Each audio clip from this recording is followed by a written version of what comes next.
Hari Om to all. Shri Gurubhyo Namaha. The Āścarya channel on YouTube, as you all know, is doing an immense service in a very novel way in preserving our Hindu heritage, tradition and culture. It is heartening to see the growing subscriber base, and I am so happy that I have been part of this Āścarya family. Wishing the Āścarya team greater success in this spiritual journey and may their tribe grow. Now, what is spirituality? I'm sure each one of us have our own views and definitions. In my view, my take is it is a broad concept of a belief or faith in something beyond us, a higher power that supports us and connects all of us in some way or the other, and also to the universe at large. We as a family have always been spiritual, and our guiding mantra has been a Tamil adage which says, Nambinar keduvadillai, idu naangu marai thirpu. Now, this incident that I'm going to share with you all happened in my childhood about 40 years ago. It was a harrowing experience at the time, and I'm sharing this with Āścarya viewers to show that immense faith and true Bhakti always shows us the right path and guides us in difficult situations. A strong belief on something beyond us, a higher power.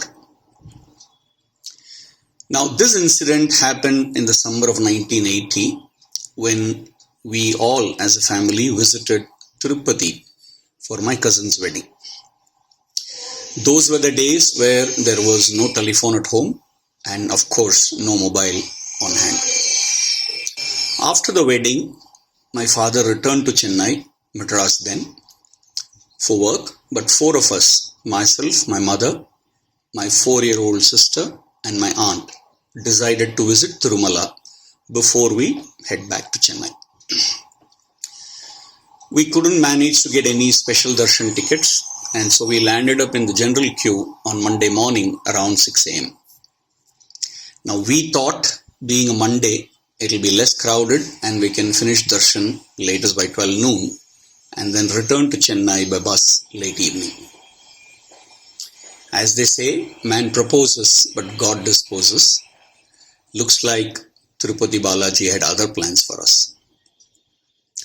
To our surprise, there was heavy rush and the general queue was moving at a snail's pace.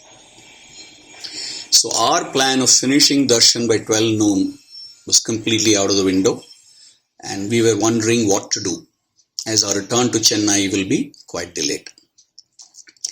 Around 2 p.m., there is an announcement about the then Andhra Chief Minister Sri Channa Reddy visiting the temple in the evening, and due to security reasons, the temple will be closed. All of us were wondering, no idea for how long this will go on. Suddenly, the crowd realized that this could hamper all their plans, and the crowd started moving fast, meaning there was a lot of jostling and pushing as people wanted to do the darshan before CM's arrival, because the temple, nobody knew, would be closed for how long. So we also got pushed and shoved, and somehow within a short time we were close to the main temple entrance for darshan. That is when Tirupati Balaji's plan unfolded. In that melee, we got separated into two groups, my aunt and I, and my mother and sister.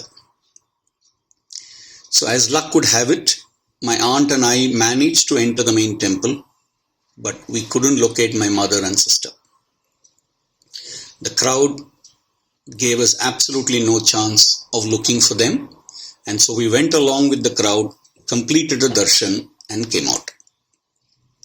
We waited near the exit for probably a few hours, hoping that they would come out after the darshan.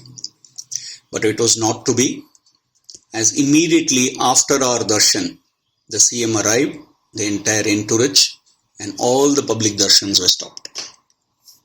So we both, my aunt and I, were in a very tricky situation and not knowing what to do next. There were no phones, remember, to call anybody or seek help. As there was no way to contact my mother and sister, and as it was getting late and we didn't have that much money on hand to stay in a hotel overnight and all that, we decided to return to Madras with a lot of tension in our hearts. We fervently prayed to Tirupati Balaji to take care of my mother and little sister and ensure their safe return home. On reaching home that night, my father was furious with us for having left them alone and come. We explained our situation, but nothing worked, and rightly so. The next 12 to 15 hours were very tense for all of us, and we only kept praying. Finally, on the next day, somewhere around noon, to our huge relief, my mother and little sister reached home safely. They described their harrowing experience of being stuck in the queue the whole night, and they could get darshan only next morning. We did a small puja to thank Tirupati Balaji for their safe return. As Lord Krishna says in Bhagavad Gita, Shraddhavan labhate, faith moves mountains, and we experienced it for real. Thank you. Hari Om.